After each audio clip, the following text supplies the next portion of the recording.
Ezalité somba elamba ya cher lata yango nakisa bango balmen lata yango balata ata bozala songi boge luka na prix ngala tinda bino bo luka prix te bo luki na prix ngala lobangi mangamba prix te mais lata zala propre soki nzamba pambolio mais luka esika na ya kovanda luka esika ya bana luka tangisa bana assurer avenir na bana na yo mais soko moni otikali na mwa mbongo na yo ozana besoin esengo soko sombela mba papa lata lisumu ezate na lamba lata frère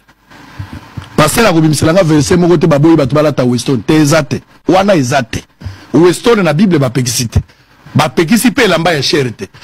balobi na biso to lata d'une manière décente avec pudeur et modestie mais lamba ya cher frère eza autorisé ba sete ne kulu se pesa yango nzela lata yango lata yango papa lata nde malamu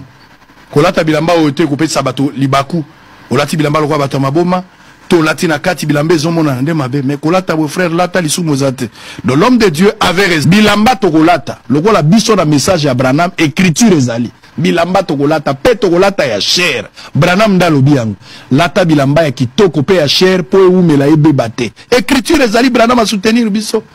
soko lata Weston lata soko lata bal aussi longtemps bongo ezo ya lata mais Branham a montré aussi que tu dois travailler pour ta famille. Branham n'a pas dit que soko zimbongo kende ko somba Weston somba veste so za la place ko lata te soki so lataki soki oza déjà na ndako toza na bandako toza na sika ya ko futela ya malamu za mesure bana bazo tanga nyoso ezali mutu na mutu azana ndenga ko se faire plaisir mutu musu plaisir na ya sombi ba champagne mutu musu plaisir na ya bandi ko voyager mutu musu délire na ye akoki ko somba kaka elamba ba pekisa mutu elamba te photo lata yesu babeti ba sete na ne kulusu ezali pona ni na loboko oyo mususu eza pona lobiko mais na loboko mususu eza pona ni eza pona bilamba ba sete yesu azwi ne kulusu wana eza po ba costume betama sango lobi oui monsieur yesu akufika pona makambo lobiko ya molimo te